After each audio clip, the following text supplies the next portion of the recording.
तुम लोग recently pre board दे के आए हो, इंग्लिश के एग्जाम भी दे दिया। एक बात बता दूं, 27 तारीख को तुम लोगों को बिजनेस स्टडीज के एग्जाम है, क्लास 12 सीबीएसई बोर्ड्स की अगर हम बात करें तो। अब एक सबसे बड़ी मिस्टेक, सबसे बड़ा ब्लंडर तुम लोगों ने अभी प्री बोर्ड में करा होगा अपने बिजनेस स्टडीज के एग्जाम में। तुम लोगों को यही समझ नहीं आया होगा केस स्टडीज के आंसर्स कैसे लिखने हैं, अपने प्रेजेंटेशन पे किस तरीके से ध्यान देना, रिवीजन कैसे करनी है, और क्या एक बेस्ट अप्रोच है आंसर्स को लिखने का। क्योंकि जिस तरीके से तुम अपने आंसर्स को लिखोगे ना, उसी के बेसिस पे एग्जामिनर तुम्हारे आंसर्स को चेक करके तुम्हें मार्क्स अलॉट कर रहा होगा। मैं अपनी बात करूं, बिजनेस स्टडीज में 100 on 100 स्कोर किया था एक करेक्ट अप्रोच को फॉलो करके, आज से 2 साल पहले जब हम क्लास 12 की बात करते हैं तो। अब अपने उस एक्सपीरियंस के बेसिस पे तुम लोगों को इस वीडियो में जो भी मैं बातें बताने वाला हूं तुम्हारे लिए इंपॉर्टेंट है, और वीडियो को पूरा देख लेना, समझ आ जाएगा किस तरीके से तुम लोगों को बिजनेस स्टडीज एग्जाम की प्रिपरेशन करनी है।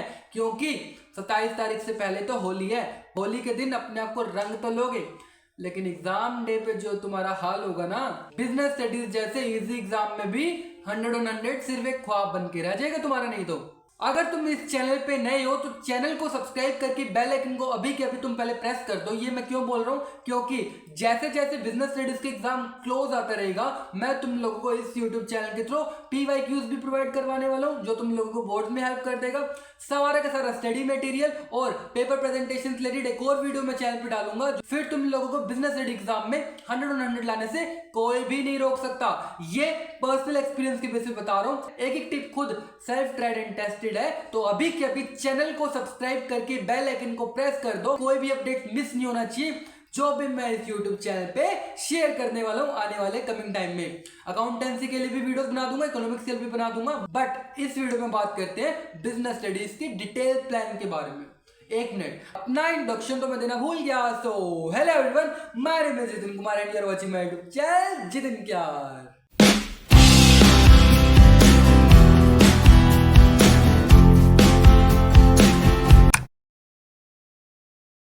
टिप नंबर 1, जब हम बिजनेस स्टडीज एग्जाम की बात करते हैं, एक तुम लोगों ने चीज नोटिस करी होगी, केस स्टडी वाले क्वेश्चंस आते हैं हर एग्जाम में, तुम लोगों को देखने को मिले होंगे। अब उनको सोल्व करने का करेक्ट वे तुमको तो पता ही नहीं है। मैंने अपने टाइम पे क्या किया था केस स्टडीज वाले आंसर्स को सोल्व करने के लिए, केस स्टडीज में क्वेश्चंस जो तुमसे पूछे जाएंगे ना, इस तरीके से पूछे जाएंगे कि तुम लोगों ने अगर उसके फर्स्ट पार्ट का गलत आंसर लिखा, नीचे वाले पार्ट्स का तो ऑटोमेटिकली गलत हो ही जाना है। कि हमेशा की स्टडीज ना फंक्शन ऑफ मैनेजमेंट से रिलेटेड पूछी जाती है, और अगर तुम लोगों ने गलत आइडेंटिफाई कर लिया ये पहला पार्ट ही, तो उसके सब पार्ट्स में तो इंपॉर्टेंस, फीचर्स ऐसे करके आता है ना, जो कि रिलेटेड होता है इसी फर्स्ट पार्ट में जो तुम लोगों ने आइडेंटिफाई किया होगा मैनेजमेंट का फंक्शन, है ना। अगर तुम लोगों ने यही गलत आइडेंटिफाई किया है, नीचे वाले आंसर्स भी तो गलत ही होंगे। इसलिए कोई भी केस स्टडी वाले क्वेश्चन तुम लोगों के सामने आए, 3 बातों का ध्यान रखना। केस स्टडी जो भी तुम लोगों को गिवन हो, ध्यान से पढ़ना और उस सिचुएशन में अपने आप को रख देना। मतलब अगर केस स्टडी किसी मैनेजर से रिलेटेड बात कर रहे हैं, अपने आप को उस मैनेजर की जगह सपोज करके देखना, और फिर उस क्वेश्चन को आगे पढ़ना शुरू करना, ताकि तुम्हारे माइंड में ना वो प्रैक्टिकल बेसिस पे केस स्टडी चल रही हो। इस गिवन सिचुएशन में तुमको ना फाइंड आउट करना है क्या सोल्यूशन है या फिर क्या मेन प्रॉब्लम है। सोल्यूशन वाली साइड में तुम लोगों को बताता हूँ, पहले एक एग्जांपल देखें। सपोज एक कंपनी है, उन्होंने ना सेट कर रखा है अपना टारगेट कि उनको डेली का 500 यूनिट प्रोड्यूस करना है। उनके पास मशीन इतनी है ही नहीं कि 500 यूनिट उनकी प्रोड्यूस हो जाए डेली बेसिस पे। जब हम बात करते हैं तो उनकी प्रोड्यूस हो रही है on an average basis 300 unit से, 300 यूनिट से। कितने का डेविएशन है? 200 यूनिट्स का डेविएशन है ना। कमी कहाँ रह गई थी? उनकी प्लानिंग पार्ट पे कमी रह गई थी। बट सोल्यूशन क्या निकाला उन लोगों ने, इसका रीजन फाइंड आउट करके। ये तुमसे पूछेगा आइडेंटिफाई करो कौन से मैनेजमेंट का फंक्शन यहाँ पे इंप्लीमेंट हुआ है। तुम्हारा माइंड कहेगा एक तरफ से कि भाई प्लानिंग वाला इंप्लीमेंट हुआ है, गलत प्लानिंग करके टारगेट जो सेट किया था वो अनअचीवेबल था। बट तुम्हारा जो दूसरा माइंड होगा वो सोच रहा होगा इसने तो कंट्रोलिंग फंक्शन को इस्तेमाल में लिया है, क्योंकि हम कंट्रोलिंग फंक्शन में ही तो कंपेयर करते हैं प्लान को एक्चुअल परफॉर्मेंस से डेविएशन फाइंड आउट करने के लिए। अब करेक्ट कौन सा आंसर होगा यहाँ पे? सोल्यूशन बेस्ड अप्रोच ये कहती है केस स्टडीज में जिस प्रॉब्लम को सही किया गया है वही तुम्हारा फंक्शन ऑफ मैनेजमेंट होगा। जिस भी सोल्यूशन को फाइंड आउट करने की कोशिश करी गई है उस केस स्टडी में वही तुम लोगों का फंक्शन ऑफ मैनेजमेंट होता है। मैं वापस से बता रहा हूँ, जो मैंने तुम लोगों को एग्जांपल दिया था, इसमें मेजरली कंपनी ने अपना जो टारगेट सेट कर रखा था उसको रिवाइज करके अपनी मशीन्स के बेसिस पे उनको सेम इक्वल लेवल पे लेके आए, ताकि एट द एंड ना डेविएशन ना नजर आ रही हो, करेक्टिव मेजर्स लिए। ये पार्ट होता है कंट्रोलिंग का, क्योंकि यहां पे निकाला गया है सोल्यूशन। बट दूसरा अप्रोच कौन सा है? दूसरा है प्रॉब्लम बेस्ड अप्रोच। यहां पे क्या होता है, सिमिलर है तुम्हारा सोल्यूशन बेस्ड अप्रोच से, लेकिन इस अप्रोच में तुम लोगों को जो केस स्टडी गिवन होगी, यहाँ पे कोई भी सोल्यूशन तुम लोगों को गिवन ही नहीं होगा। मतलब एग्जांपल यहाँ पे भी मैं देके समझाता हूँ तुम लोगों को। सपोज एक XYZ ऑर्गेनाइजेशन है, वहां पे जो एम्प्लॉयज काम कर रहे हैं वो इतना प्रोडक्टिव नहीं है जो ABC लिमिटेड वाली कंपनी में कर रहे हैं। मेजरली इन दोनों एम्प्लॉयज में एक ही डिफरेंस है, मोटिवेशन का। ABC लिमिटेड वाली फर्म अपने एम्प्लॉयज को time to time monetary benefits दे रही है, उनको सिंगापुर ट्रिप्स पे भेज रही है, non monetary benefits, non monetary incentives दे रही है। बट XYZ फर्म है, ये तो कुछ कर ही नहीं रही, अपने एम्प्लॉयज से बस काम निकलवाई जा रही है। वो मोटिवेटेड कहाँ फील होंगे? यहाँ पे सबसे बड़ी प्रॉब्लम है मोटिवेशन की, है ना। पहले पार्ट में तुमसे यही पूछ रहा होगा कौन सा फंक्शन ऑफ मैनेजमेंट नेग्लेक्ट हुआ है। यहां नेग्लेक्ट हुआ है डायरेक्टिंग, क्योंकि मोटिवेशन पार्ट है डायरेक्टिंग का, ठीक है। ये दो अप्रोच थे जो केस स्टडीज में हमेशा जिनके बेसिस पे लोगों को क्वेश्चंस को अटेम्प्ट करने, या तो सोल्यूशन बेस्ड अप्रोच या तो problem based approach. Solution based approach से जाओगे तो जो प्रॉब्लम का सोल्यूशन निकल के आया है उसी को ही तुम लोगों को फंक्शन ऑफ मैनेजमेंट में क्योर करना है, फिर उसके सब पार्ट्स को सोल्व करना है, ठीक है। लेकिन प्रॉब्लम बेस्ड अप्रोच में तुम लोगों को कोई भी ऐसा सोल्यूशन गिवन नहीं होगा, डायरेक्ट जो मेन प्रॉब्लम होगी वो क्योर करके दी होगी। बस इसी मेन प्रॉब्लम से रिलेटेड जो फंक्शन ऑफ मैनेजमेंट है तुम लोगों को क्योर करना होगा अपने एग्जाम में। ये होता है केस स्टडीज को सोल्व करने का बेस्ट अप्रोच, बेस्ट तरीका, जो तुमको मार्क्स दिलवाने में हेल्प करेगा, और जो मैंने भी खुद इंप्लीमेंट करके देखा था इन ऐसे टाइप के क्वेश्चंस को सोल्व करने के लिए।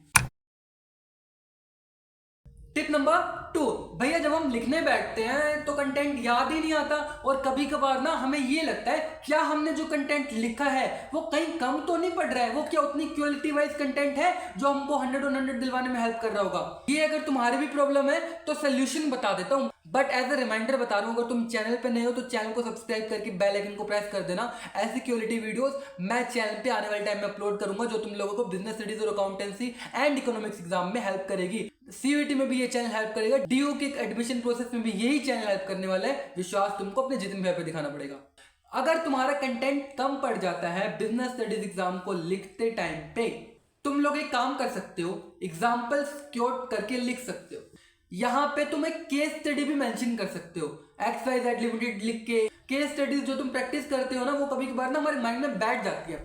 अगर तुमको कोई भी केस स्टडी याद आए या फिर तुम जो चीज इमेजिन करके लिख सकते हो ना, business studies is all about creativity. जितना तुम क्रिएटिव होगे अपने आंसर्स में, अगर तुम केस स्टडीज एग्जांपल्स को मेंशन करोगे, उतना तुम्हारा आंसर बड़ा भी दिखेगा, उतना तुम्हारा आंसर क्वालिटी वाइज भी बेस्ट होगा, जो तुमको 100 on 100 के काफी करीब लेता जा रहा होगा। इसीलिए बिजनेस स्टडीज के एग्जाम में अगर कभी भी लगे कंटेंट कम पड़ रहा है, अपनी इमेजिनेशन से या फिर अगर कोई केस स्टडी तुम्हारे माइंड में हो तो तुम उसको भी लिख सकते हो, जिससे तुम लोगों की आंसर की क्वालिटी इंक्रीज हो जाएगी 10 times. Tip number 3, business study में प्रेजेंटेशन कितना मैटर करता है, वो उतना ही मैटर करता है जितना एक मछली के लिए पानी। क्या बोल रहे हो भैया, ये शायरियां कहां से बीच में आ गई? मतलब बिजनेस स्टडीज की जान होती है प्रेजेंटेशन।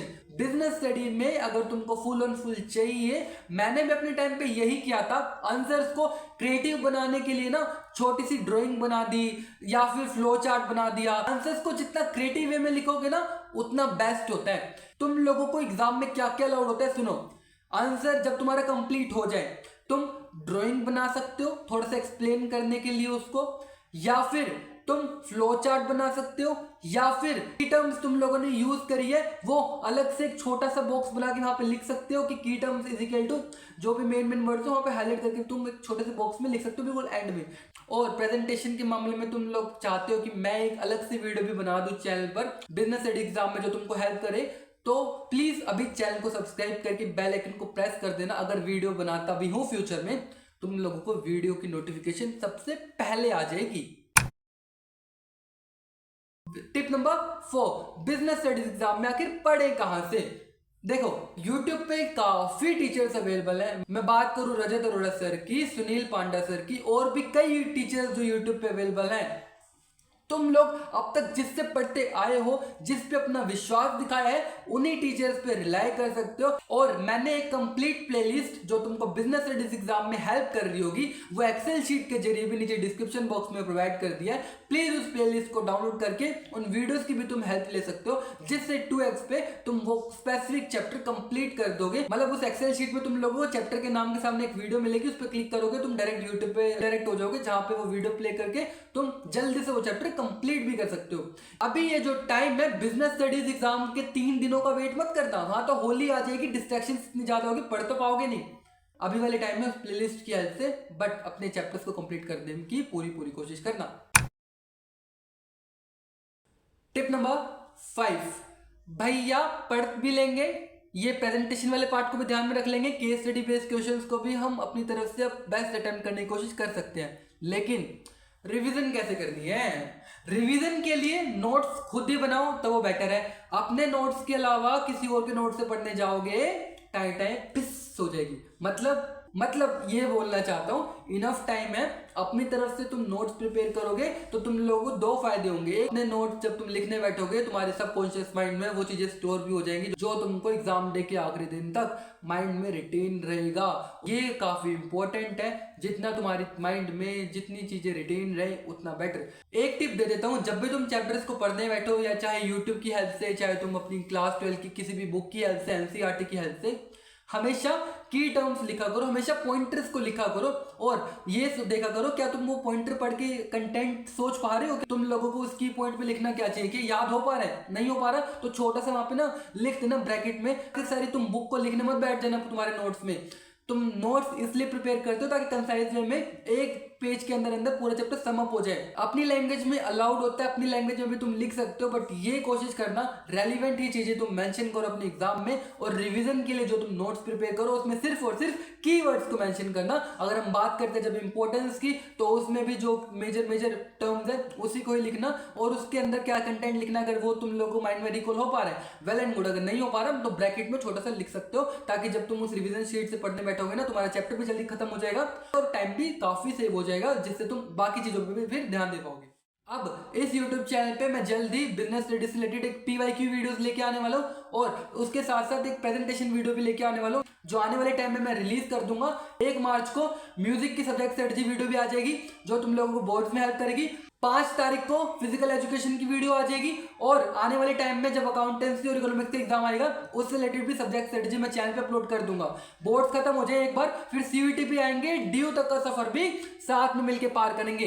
तुम लोगों का अगर कोई और डाउट हो, मेरे को कमेंट सेक्शन में जरूर बताना, मैं आंसर करने की पूरी कोशिश करूंगा। तुम लोगों के पास अगर कोई और रिकमेंडेशन, कोई और सजेशन हो, वो भी मोस्ट वेलकम है जी। चैनल पे नहीं हो तो चैनल को सब्सक्राइब करके बेल आइकन को प्रेस कर देना। मैं वापस से रिपीट कर रहा हूँ, इस वीडियो के बाद जब तुम बिजनेस स्टडीज टच करोगे तो मेरे को विश्वास है तुम लोगों को कोई और अब डाउट रहेगा नहीं। हर वीडियो के एंड में क्या है, इस वीडियो के एंड में से थोड़ा सा इंतजार और कर लेना, क्योंकि दिल दूर नहीं।